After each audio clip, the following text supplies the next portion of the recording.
Nós vamos abrir a palavra de Deus no livro de Malaquias, capítulo 2. Malaquias, capítulo 2, vamos ler dos versos 1 a 9. Malaquias 2, de 1 a 9. Agora, ó sacerdotes, para vós outros é este mandamento. Se o não ouvirdes, e se não propuserdes no vosso coração dar honra ao meu nome, diz o Senhor dos Exércitos, enviarei sobre vós a maldição, e amaldiçoarei as vossas bênçãos. Já as tenho amaldiçoado, porque vós não propondes isso no coração. Eis que vos reprovarei a descendência, atirarei excremento ao vosso rosto, excremento dos vossos sacrifícios, e para junto deste sereis levados. Então sabereis que eu vos enviei este mandamento, para que a minha aliança continue com Levi, diz o Senhor dos Exércitos. Minha aliança com ele foi de vida e de paz. Ambas lhe dei eu para que me temesse. Com efeito, ele me temeu e tremeu por causa do meu nome. A verdadeira instrução esteve na sua boca, e a injustiça não se achou nos seus lábios. Andou comigo em paz e em retidão, e da iniquidade apartou a muitos.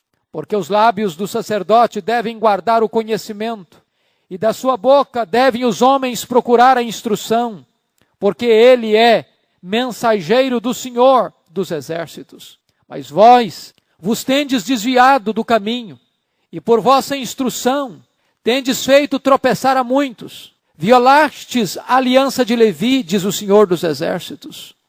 Por isso, também eu vos fiz desprezíveis e indignos diante de todo o povo, visto que não guardastes os meus caminhos e vos mostrastes parciais no aplicardes a lei. Nós vamos meditar sobre o tema ministro, bênção ou maldição? O ministro é uma bênção ou é uma maldição? A princípio precisamos afirmar que esta palavra é dirigida aos sacerdotes. E como entendemos que nós somos uma raça de sacerdotes, esta palavra é dirigida a nós. Eu quero pontuar duas coisas aqui à guisa de introdução. Em primeiro lugar, a obediência produz bênção, enquanto a desobediência acarreta maldição. Vejam vocês que quando o povo de Israel estava para entrar na terra prometida, lá em Deuteronômio 28, há ali uma lista de bênçãos e uma lista de maldições. Deus propôs para o povo o caminho da bênção e o caminho da maldição, a vida e a morte. Deus estabeleceu os critérios: se vocês fizerem isso e aquilo outro, vocês serão abençoados. Mas se vocês não fizerem o que eu estou mandando, se vocês não obedecerem, a maldição virá sobre você. E quando você lê em Deuteronômio capítulo 28, a partir do verso 64, até o verso 67, Deus havia dito para o povo que se eles não obedecessem, eles seriam desterrados, eles seriam expulsos, eles seriam exilados em terra estrangeira, eles perderiam a sua pátria, eles perderiam a sua liberdade, eles perderiam a sua paz, eles viveriam debaixo de espanto, de medo, de terror. E o povo não obedeceu a Deus. E Deus avisou o povo. E Deus mandou profetas. E Deus enviou mensageiros. E o povo não ouviu a Deus. E então Deus cumpriu rigorosamente a promessa e desterrou o povo. Mas também Deus trouxe esse povo de volta. Deus restaurou este povo. Deus o colocou de volta na sua terra. Deus não restaurou mais a monarquia. Agora eles não são mais uma nação política propriamente dito, mas um rebanho religioso. Agora eles estão sob a liderança dos sacerdotes, que de certa forma ocupa a vez do profeta e a vez do juiz. E o segundo ponto que eu quero destacar é que a liderança espiritual nunca é neutra, ela é uma bênção ou ela é uma maldição. Porque agora estes sacerdotes, que deveriam doutrinar o povo, ensinar o povo e conduzir o povo pelos caminhos da verdade, esses sacerdotes começam a se corromper, começam a se desviar, começam a desonrar a Deus, começam a furtar do povo a palavra de Deus. E desta forma, quando o povo, quando o sacerdote, quando o líder não honra a Deus, o povo desvia-se de Deus. E o sacerdote, em vez de ser bênção, torna-se maldição. Em vez de ser ministro da reconciliação, torna-se pedra de tropeço. E desta maneira, o povo vai sofrer as consequências. E Oséias já avisara isso. O meu povo, diz o Senhor, está sendo destruído porque lhe falta o conhecimento, porque o sacerdote abandonou o conhecimento, desprezou o conhecimento. Esta é a introdução deste ponto, desse texto que queremos expor. Nós vamos dividir esse texto em 3 partes distintas.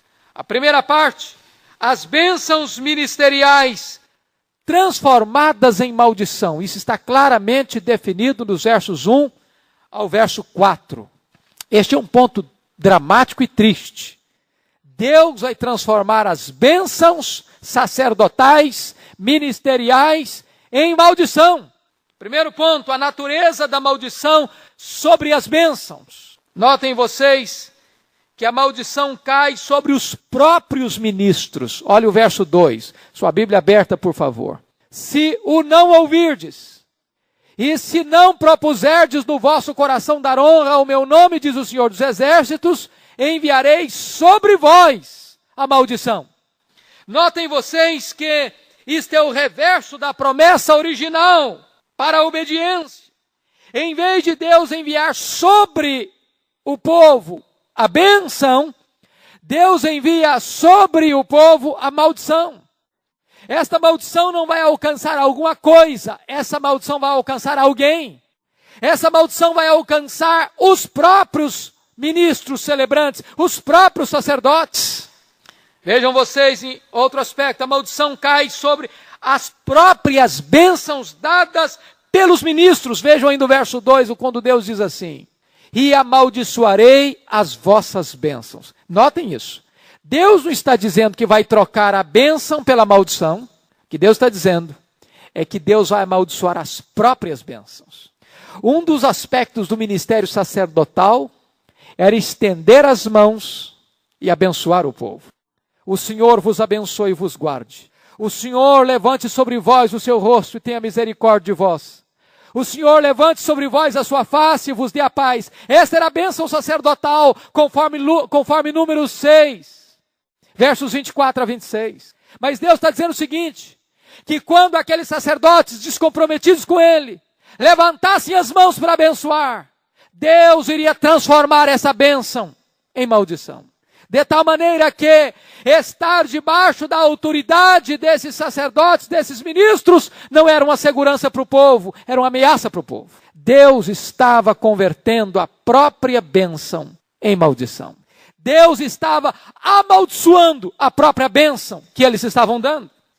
Vamos olhar ainda a razão da maldição sobre as bênçãos. Por que que Deus está trazendo maldição? Você vai encontrar, em primeiro lugar, Deus está amaldiçoando as bênçãos porque os ministros, porque os sacerdotes negligenciaram a palavra de Deus.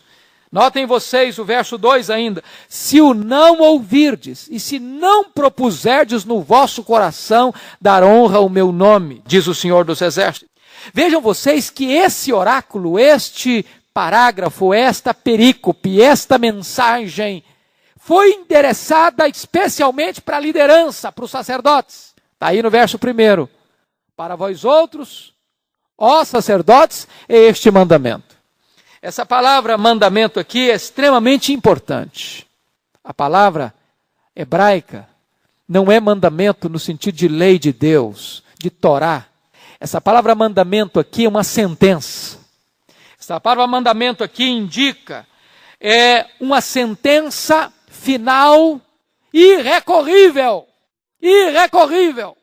E se você perceber, o próprio Deus coloca no final do verso 2, já as tenho amaldiçoado, porque não propondes isso no coração.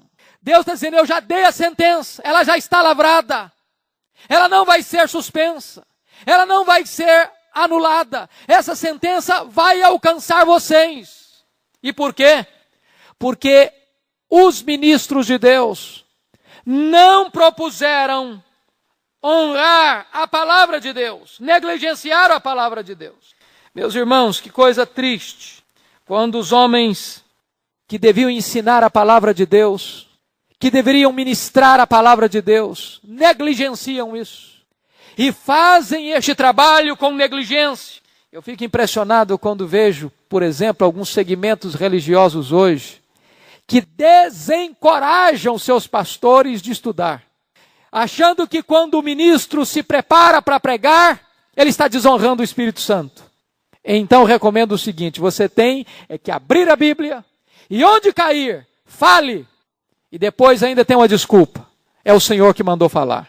Isso é estar debaixo de uma maldição, porque na verdade a palavra de Deus está manifestando a necessidade do sacerdote, do ministro, ouvir a palavra de Deus, atender a palavra de Deus, estudar a palavra de Deus, meditar na palavra de Deus.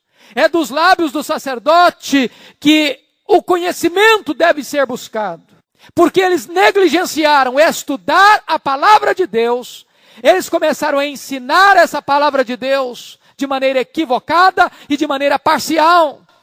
Meus irmãos, eu estou absolutamente convencido que quando o ministro não se esmera no estudo, no exame e na pregação fiel das Escrituras, ele se torna uma maldição para o povo e não uma bênção. O apóstolo Paulo, escrevendo a Timóteo, falando sobre o presbiterato, diz assim: devem ser considerados dignos de redobrados honorários aqueles que se afadigam na palavra. Prestem atenção que Paulo entende que pregar a palavra é trabalho, e trabalho árduo. Exige esmero, exige tempo, exige empenho, exige esforço, exige dedicação. É preciso estudar a palavra, dedicar-se à palavra, conhecer a palavra, comprometer-se com a palavra. A segunda razão por que Deus estava amaldiçoando é porque os ministros não apenas estavam negligenciando o ensino da palavra, mas os ministros estavam desprezando o próprio nome de Deus. Olha ainda, por favor, o verso 2. Se o não ouvirdes, e se não propuserdes no vosso coração dar honra ao meu nome, diz o Senhor dos Exércitos. A palavra honra aqui é uma palavra-chave para o texto. Essa palavra honra significa dar peso, mostrar atenção, considerar como importante. Sabe o que estava acontecendo? Os sacerdotes não estavam dando honra ao nome de Deus. Lemos no capítulo 1 que eles chamavam Deus de Pai, mas não honravam Deus como Pai. Eles chamavam Deus de Senhor, mas não honravam Deus como Senhor. E por que nós podemos saber que eles não estavam honrando o nome de Deus? Porque estavam negligenciando o ensino da palavra de Deus. De que maneira? A lei exigia que se trouxesse para o sacrifício um animal perfeito, sem defeito. E eles estavam trazendo para a casa de Deus, oferecendo para Deus os animais cegos, os animais aleijados, os animais doentes, os animais dilacerados, o resto, a sobra. O que Deus está dizendo é o seguinte: a oferta que vocês estão me trazendo revela que vocês não me honram, que vocês não me respeitam, que vocês não me levam a sério, que vocês não levam a sério a minha palavra. Quem não vive, irmãos, para a glória de Deus, vive de maneira vazia, vive de uma forma vã. Os pregadores que não levam Deus a sério, não levam a palavra de Deus a sério, acarretam maldição e não bênção para o povo de Deus. Vamos ver uma terceira coisa dentro desse primeiro ponto da nossa mensagem. Quais são as implicações? Quais são as implicações da maldição sobre as bênçãos? A primeira implicação é uma descendência reprovada. Veja o verso 3. Eis que vos reprovarei a descendência. Quando o líder, quando o ministro, quando o sacerdote não honra Deus, não honra a palavra de Deus, então a maldição o alcança. Mas não apenas o alcança, alcança também a sua descendência. Essa palavra descendência aqui, na língua hebraica, significa semente. Por isso os estudiosos dão a ela um duplo significado. Pode significar, em primeiro lugar, semente no sentido da colheita. Vejam vocês que o sacerdote vivia dos dízimos e das ofertas. Se o campo não produzisse, se as lavouras não produzissem, se a semente não germinasse, não brotasse, não florescesse, não frutificasse, eles não teriam o seu sustento. Então, a primeira coisa que Deus está dizendo é o seguinte: se vocês não me honrarem, se vocês não honrarem a minha palavra, eu vou cortar o sustento de vocês. Eu vou cortar a fonte de sustento de vocês. Não terá fruto na terra. Mas também o significado mais claro desse texto é que vocês não terão posteridade, vocês não terão a descendência, vocês não terão continuidade no ministério. Vocês lembram que o sacerdócio era da tribo de Levi. Deus está dizendo: eu não vou permitir continuidade da família de vocês no ministério. Desta maneira, irmãos, Deus está aí reprovando a sua descendência. Segunda coisa, segunda implicação, uma liderança desonrada. Segunda implicação do sacerdote não honrar a Deus nem a palavra de Deus é que ele vai ter uma liderança desonrada. Veja o versículo 3: atirarei excremento aos vossos rostos, excremento dos vossos sacrifícios. Porque eles trouxeram o pior para Deus, agora Deus está dizendo: eu vou dar o pior para vocês. Vocês me trouxeram animais cegos, doentes, dilacerados. Pois bem, eu vou jogar no rosto de vocês o excremento desses sacrifícios. Esse sacrifício para mim é desprezível. Vocês estão me desonrando, me desprezando, pois eu também vou desonrar vocês. Jogar alguma coisa no rosto de alguém é a mais alta forma de desonra. Deus está dizendo: vocês me desonraram, pois eu também os desonrarei. E o que Deus está dizendo é que Deus vai fazer isso publicamente. Publicamente. Ele está dizendo: atirarei excremento ao vosso rosto, excremento dos vossos sacrifícios, de forma pública. Terceira coisa que vai acontecer: uma liderança não apenas desonrada, mas uma liderança rejeitada. Olha o verso 3 ainda: e para junto deste excremento sereis levados. O que está acontecendo aqui? Você sabe que, de acordo com a lei de Deus, lá em Êxodo 29:14, Levíticos 4:11, o excremento tinha que ser tirado do altar, levado para fora do arraial e queimado para fora, lá fora do arraial. Quando Deus está dizendo que não apenas iria lançar excremento no rosto dos sacerdotes, mas para junto deste o sacerdote ia ser levado, Deus estava dizendo o seguinte: eu vou rejeitar vocês. Eu vou interromper o ministério de vocês. Eu vou fazer cessar a atividade de vocês. Eu vou expulsar vocês do ministério. É isso que Deus estava dizendo. Eles não continuariam mais sendo sacerdotes. Irmãos, esse é um ponto extremamente solene. Extremamente solene. Aqueles que zombam de Deus, aqueles que brincam com o pecado, aqueles que não levam Deus a sério, aqueles que não levam a palavra de Deus a sério, mas hoje, mais amanhã, serão apanhados. Mas hoje ou mais amanhã, vão passar por um opróbrio público. E Deus vai chegar para eles e vai lhes dizer: basta, chega, acabou. E tira-os do ministério, tira-os da sua atividade. Corta-lhes o privilégio de ministrarem em nome de Deus. Quarto lugar, vejam vocês que fato dramático aqui. Uma liderança que só atenta para Deus quando já é tarde demais. Veja o verso 4, quando diz assim: então sabereis que eu vos enviei este mandamento, para que a minha aliança continue com Levi, diz o Senhor dos Exércitos.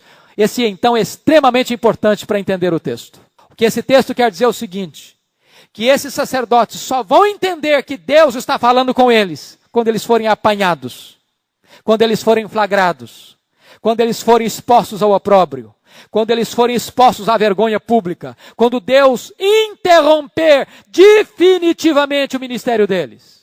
Só então eles vão entender que Deus está falando com eles. Que coisa triste que esses sacerdotes permitiram chegar a esse ponto. Que eles não ouviram a voz de Deus enquanto era tempo. Que eles não se corrigiram enquanto era tempo. Que eles não acertaram a vida com Deus enquanto era tempo. Que eles não aplicaram o coração para serem fiéis a Deus e a sua palavra enquanto era tempo. Só depois da tragédia é que eles foram se aperceber e que eles foram escutar Deus falando com eles. Então esse é o primeiro ponto desta mensagem solene de Deus. Deus está transformando bênção em maldição.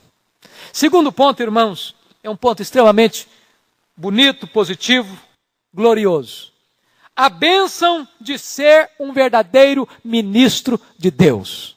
A bênção de ser um sacerdote fiel a Deus. Está aí nos versos 5, 6 e 7 do nosso texto. Primeiro ponto, como é que você conhece um ministro fiel, verdadeiro? Um verdadeiro ministro mantém um profundo relacionamento com Deus. Versos 5 e 6. Com efeito, ele me temeu e tremeu por causa do meu nome. Lá no verso 6 dizia, andou comigo em paz e em retidão. Notem vocês algo glorioso aqui, irmão. Andar com Deus é mais importante do que trabalhar para Deus. Notem isso, por favor. Andar com Deus é mais importante do que trabalhar para Deus. Deus é mais importante do que a obra de Deus. A maior prioridade da sua vida não é fazer a obra de Deus. A maior prioridade da sua vida é conhecer o Deus da obra, ser fiel ao Deus da obra, andar com o Deus da obra. Se você ler nos evangelhos, Jesus Cristo, quando chamou os 12, diz a Bíblia que chamou os 12 e os designou para estarem com ele. Só depois os enviou a pregar. Primeiro, comunhão com Deus. Depois, trabalho para Deus. Deus está mais interessado em quem nós somos do que no que nós fazemos. Vida para Deus precede ao trabalho para Deus. Esse é um ponto vital, queridos. Isso não é algo periférico, não. Isso é a alma do ministério.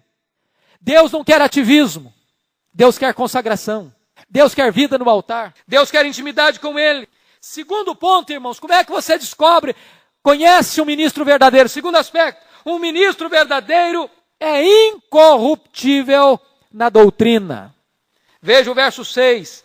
A verdadeira instrução esteve em sua boca. Irmãos queridos, os reformadores, sobretudo o reformador João Calvino, dizia o seguinte, que a primeira marca de uma igreja verdadeira é a fiel pregação da palavra de Deus. Você quer saber se uma igreja é verdadeira ou falsa? Você quer saber se uma igreja é de Deus ou não é de Deus? Você quer saber se uma igreja está afinada com a vontade de Deus ou não? Veja o que ela está pregando. Se a pregação for fiel às Escrituras, é uma igreja de Deus.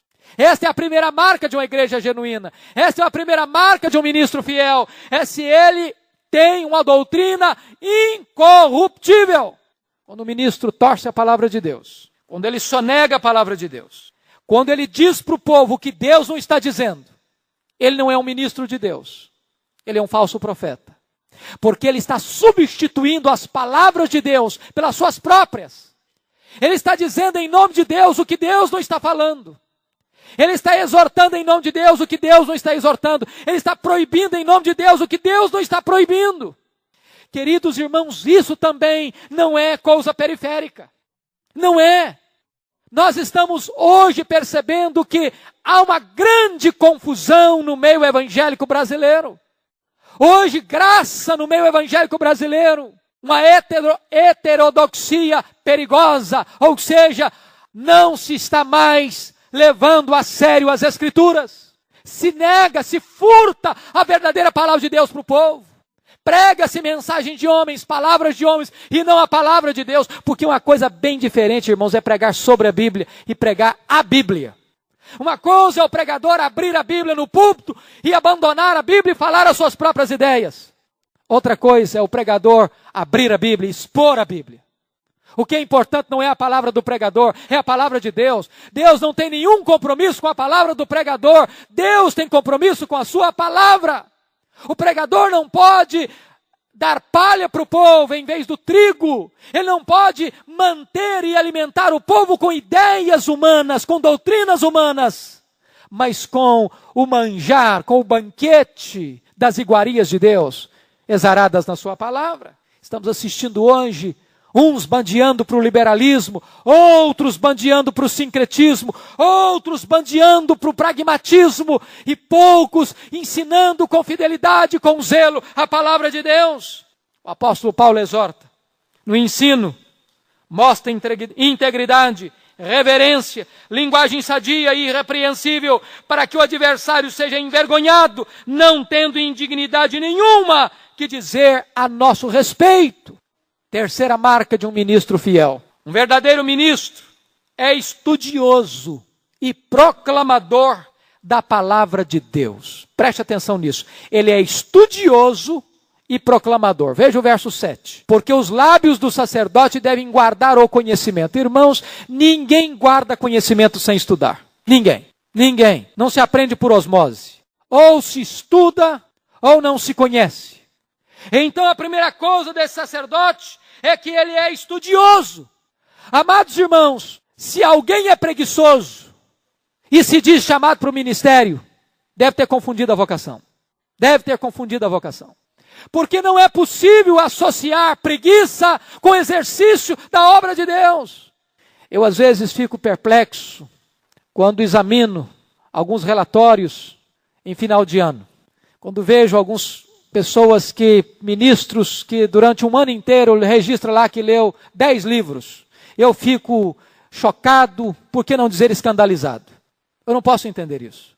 Porque eu não posso entender como alguém possa dar se ele não recebe. Eu não posso entender como alguém pode ensinar se ele não aprende. Eu não posso entender como alguém que está lidando com a coisa mais sublime do universo, a pregação da palavra de Deus, e não busca o conhecimento da palavra de Deus. Nós estamos assistindo, irmãos, de certa forma, a banalização da vocação ministerial. E esta é uma questão que Malaquias alerta de uma maneira tão solene, tão profunda para os nossos dias. Mas não apenas o verso 7 diz que o ministro, que o sacerdote, tem nos seus lábios o conhecimento. Mas preste atenção a outra coisa. Ele não apenas tem conhecimento. Essa é a primeira parte apenas. Essa é apenas a primeira parte. Veja a segunda parte. E da sua boca devem os homens procurar a instrução, porque ele é mensageiro do Senhor. Ou seja, este é também um proclamador da palavra, porque não basta o ministro ser apenas um reservatório de conhecimento. Tem muita gente que é um verdadeiro poço de cultura, mas é um poço tampado, não vaza. Ninguém se abastece dessa fonte. É preciso que aquele que tem o conhecimento use todos os meios, todas as formas, todas as possibilidades lícitas para proclamar essa palavra de Deus. E daí, as pessoas buscam o conhecimento e encontram esse conhecimento. Veja em quarto lugar, irmãos. Veja em quarto lugar, a marca de um ministro verdadeiro e fiel. Um verdadeiro ministro é um ganhador de almas. Veja o verso 6. Por favor, notem aí. E da iniquidade apartou a muito. Notem vocês que esta pessoa está comprometida em conhecer, em pregar, em ganhar pessoas para Deus. Em tirar vidas da ignorância, das trevas, do erro, da heresia, do engano, das mãos do inimigo, do império das trevas, da potestade de Satanás para Deus. Com isso, queridos irmãos, nós precisamos entender uma coisa.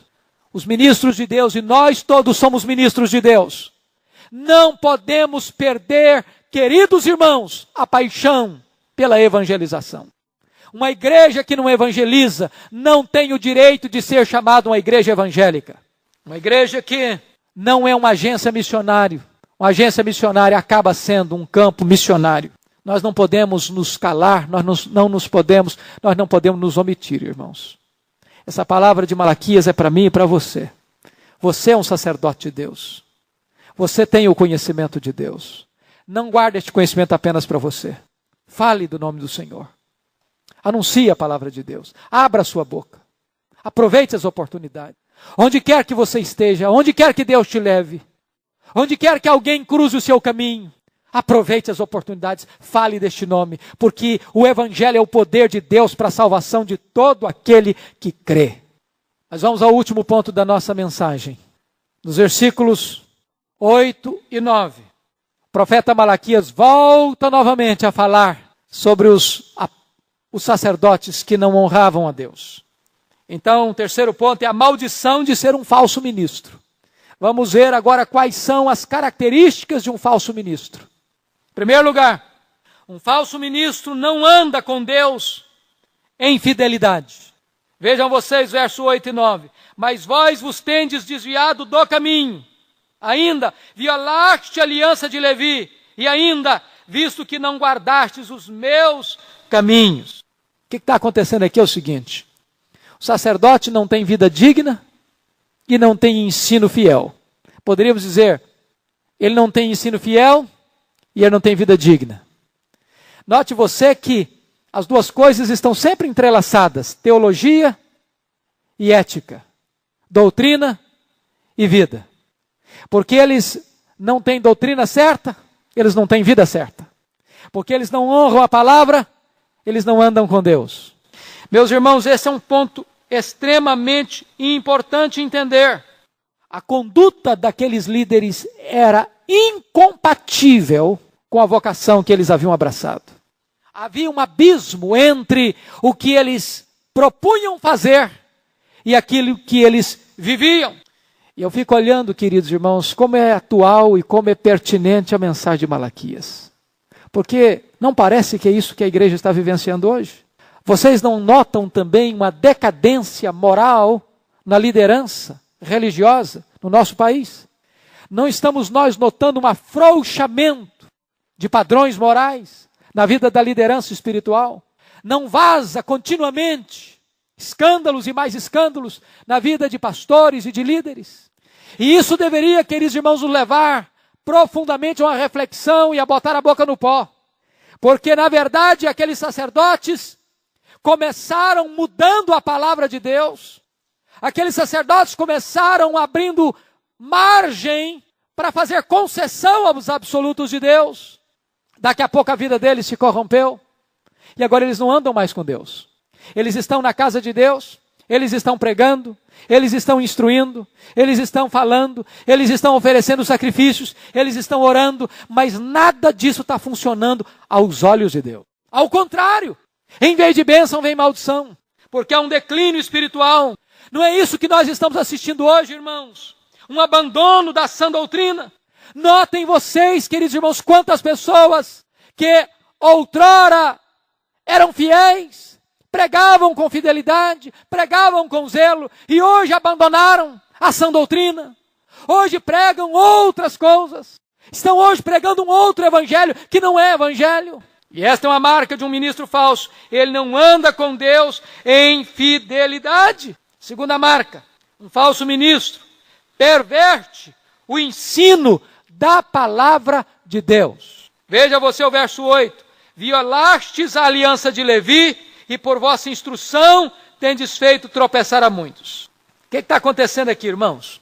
Na verdade, esses sacerdotes estavam querendo fazer o seguinte: obter popularidade mudando os preceitos de Deus. Pensando o seguinte: bom, a lei manda que você deve trazer um cordeiro sem defeito.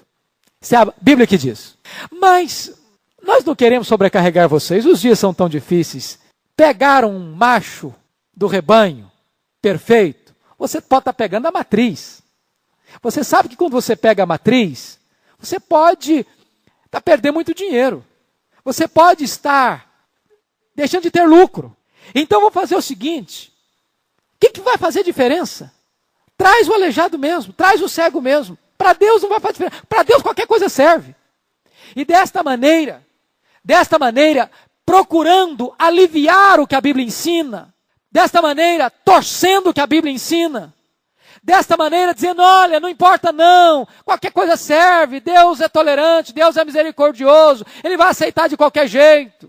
Eles estavam pervertendo o ensino da palavra de Deus. Sabe o que acontece? Isso a gente chama de pragmatismo. Pragmatismo é quando você deixa de lado a verdade. Diz o seguinte: não vamos preocupar com a verdade. O povo vai gostar disso, vai favorecer o povo vai sentir-se mais aliviado, vai poder dar, o animal que está lá dilacerado no campo, foi mordido por uma fera, já vai apodrecer mesmo, já não vai valer para nada mesmo, vão trazer para Deus. Isso é pragmatismo, vai funcionar. E Deus então diz: não se pode negociar a palavra de Deus. Meus irmãos, eu fico olhando hoje quantos desvios teológicos, doutrinários, quantas heresias, quantas novidades, quantos ensinos estranhos, quantas pessoas que juraram diante do povo de Deus fidelidade às Escrituras e que hoje negam essa fidelidade. Quantas vezes hoje o Evangelho de Deus se transformando num produto, num comércio. Quantas vezes os ministros de Deus hoje levando o evangelho para uma praça de barganha. Quantas vezes hoje a igreja se transformando em verdadeira empresa particular. Quantas vezes hoje o evangelho se transformando num produto, o púlpito num balcão e os crentes em consumidores. Na verdade, o que está acontecendo hoje é aquilo que Eliseu denunciou, a morte na panela, a morte nos seminários, a morte nos púlpitos, a morte nos livros, a morte nas músicas. E nós, irmãos, precisamos parar e refletir que nós não podemos mudar a palavra de Deus ao nosso bel prazer. Do contrário, estaremos fadados a sermos falsos ministros. Terceiro lugar, falso ministro é pernicioso em seu ensino e em seu exemplo. Veja o verso 8. E por vossa instrução tendes feito tropeçar a muito. Vejam vocês, eles não apenas não instruíram o povo na verdade, como instruíram o povo no erro. Eles não foram neutros. O ensino deles e a vida deles tornaram-se uma pedra de tropeço para o povo. Em vez de serem ministros da reconciliação, se tornaram pedra de tropeço na vida do povo. Significa o seguinte, que estar debaixo da liderança de alguém que não leva a palavra de Deus a sério pode ser um grande risco, pode ser um tropeço e não uma bênção para a sua vida. Quinto lugar, ou melhor, quarto lugar. Como é que você conhece um falso ministro? Você conhece um falso ministro quando ele é parcial na aplicação da lei de Deus, da palavra de Deus. Veja o verso 9. E vos mostrastes parciais no aplicardes a lei. O que está dizendo aqui? O ministro de Deus, pregador da palavra de Deus, o professor de escola dominical, aquele que ensina as escrituras, não pode advertir um e cortejar outro. Ele não pode ter dois pesos e duas medidas. Ele não pode favorecer um e condenar o outro. Ele não pode olhar para o seu público, para o seu auditório, para a sua congregação, para o seu rebanho e ter posturas diferenciadas. Meus amados irmãos, isso é parcialidade. E há na Bíblia sérias exortações sobre isso para os juízes, para não serem parciais, para não favorecer os ricos e oprimir os pobres. E nesse contexto aqui, os sacerdotes agrupavam a função de juiz, de profeta e de sacerdote. E eles não podiam ser parciais na aplicação da lei de Deus. Finalmente, como é que você pode conhecer um falso ministro? Um falso ministro será inevitavelmente desacreditado em público. Vejam, por favor, o verso 9. Por isso, também eu vos fiz desprezíveis e indignos diante de todo o povo. Na verdade, o que está acontecendo é o seguinte, quem não honra a Deus, não é honrado por Deus. Mas hoje ou mais amanhã, a máscara cai, mas hoje ou mais amanhã, a luz chega, mas hoje ou mais amanhã, a situação se evidencia, e Deus diz que esta exposição ao opróbrio é em público, é diante de todo o povo. E eu quero terminar agora, concluindo, com dois aspectos. Primeiro, o perigo da liderança violar a aliança do Senhor. De que maneira que estes homens, sacerdotes, violaram a lei de Deus? Primeiro, através da desobediência à palavra de Deus. Segundo, através da corrupção do ensino da palavra de Deus. Terceiro, através da parcialidade em aplicar a palavra de Deus. Veja você o crescendo. Desobedece, ensina errado e aplica errado. Vejam vocês ainda. Dois erros que eles cometeram. Primeiro, deixam de andar com Deus. Segundo, lisonjeiam os homens. Notem isso. Sempre que um líder se afastar de Deus, ele vai começar a longear os homens. Sempre que o ministro se afastar de Deus, ele vai adular os homens. Ele vai tentar agradar os homens. Vejam vocês outra coisa. O sacerdote não pode nem pecar sozinho e nem cair sozinho. Quando o líder peca, ele arrasta alguém consigo. Quando ele cai, ele arrasta alguém consigo. Ele não é neutro. Ele é uma bênção ou ele é uma maldição. Mais ainda, quem se recusa a ser ensinado pelo preceito, vai ter que ser ensinado pelo juízo. Isso é um alerta de Deus para você e para mim. Segundo ponto, a oportunidade da liderança ser uma bênção nas mãos do Senhor. Você quer ser uma bênção? Você quer receber uma bênção? Então você deve dar a Deus obediência. Não tem bênção sem obediência. O caminho da bênção é o caminho da obediência. E o líder, e o sacerdote, e o ministro têm um grande privilégio. O privilégio de ganhar outros para Deus. O privilégio de afastar do caminho do mal muitas pessoas. O privilégio não só de ir para o céu, mas o privilégio de colocar neste caminho, que é Jesus, outras pessoas, para que elas sejam reconciliadas com Deus. Que Deus nos dê a alegria de sermos ministros da nova aliança, ministros da reconciliação, ministros fiéis ao Deus da aliança. Que Deus nos livre de sermos ministros infiéis. Que Deus tenha misericórdia de nós, para que as nossas bênçãos não sejam transformadas em maldição. Que Deus nos ajude a ouvir e a obedecer a sua palavra. Amém. Vamos ter um tempo de oração juntos? Eu quero convidar para você vir aqui à frente, por favor. Aqueles que desejarem, venham aqui à frente. Nós vamos buscar a Deus em oração. Deus querido, acabamos de estudar este texto tão sério, tão solene, tão grave da tua palavra. Ele é um raio-x, uma radiografia, não apenas do povo de Israel 400 anos antes de Cristo. Ele é um diagnóstico da igreja evangélica brasileira nestes dias. Por isso, Deus, o nosso clamor é por misericórdia pela tua igreja. Te pedimos discernimento para entendermos a tua palavra.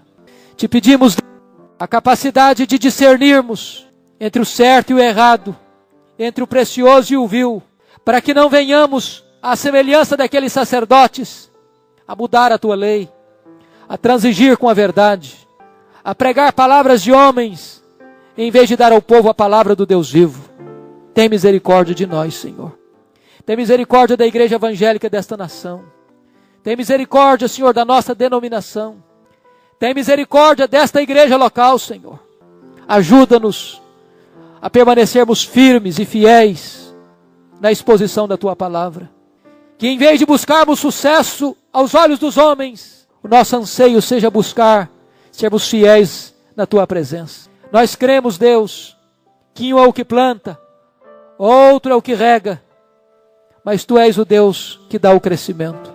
Nós cremos que tu és o Deus vivo, o Deus que tem poder de transformar vidas, de regenerar corações endurecidos, o Deus que tem poder de quebrar algemas, libertar os cativos. E por isso, Deus, dá a cada um de nós aqui nesta noite a determinação e o desejo ardente de sermos mensageiros do Senhor, de anunciarmos esta palavra a tempo e a fora de tempo, de aproveitarmos as oportunidades, de sermos ministros da nova aliança, ministros da reconciliação. Deus Santo, em nome de Jesus, abençoa a tua igreja, para que essa igreja seja fiel ao Deus fiel. Abençoa o teu Senhor. Tu conheces a vida de cada um, as necessidades de cada um, as lutas de cada um. Tu conheces, Deus, aquilo que vai no mais profundo da alma, aquilo que incomoda, que aflige, que perturba. Deus, por amor de Jesus, olha do céu e atenda a necessidade do teu povo. Há pessoas enfermas em nosso meio, precisando, Senhor, de um toque teu de cura. Há pessoas em nosso meio, Deus, tão aflitas por causa do problema financeiro. Deus amado, produz neste coração algo novo hoje. Se alguém aqui entre nós aflito nesta área, abra uma porta, Senhor. Dá criatividade, dá inteligência, dá sabedoria. Ó Deus, gera algo novo neste coração. Quem sabe, Deus, uma porta que nunca se pensou, algo, ó Deus, que nunca foi sonhado, que pode trazer tantas oportunidades. Dá criatividade ao teu povo, em nome de Jesus. Ó Deus, há pessoas aflitas no relacionamento conjugal, lutas, tensões, crises. Ó Deus, em nome de Jesus, restaura os relacionamentos, restaura, Senhor, o diálogo, o carinho, o afeto, o respeito, o amor.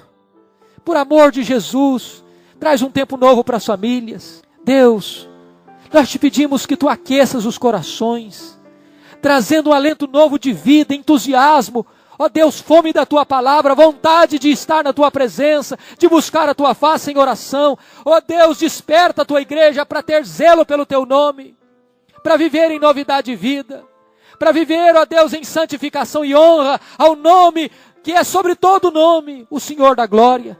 Obrigado, Senhor, por esta noite. Obrigado pela presença do teu povo em tua casa. Conduz-nos em segurança para os nossos lares. Nós oramos pela nossa nação, Senhor, nestes dias em que algumas regiões do nosso país foram assolados por enchentes. Meu Deus, socorre aqueles aflitos. Tem misericórdia daqueles que estão sofrendo. Deus, proteja o teu povo em nome de Jesus. Ó Deus, obrigado por tua companhia, por tua fidelidade. Nós oramos com gratidão em nome de Jesus. Amém. Amém.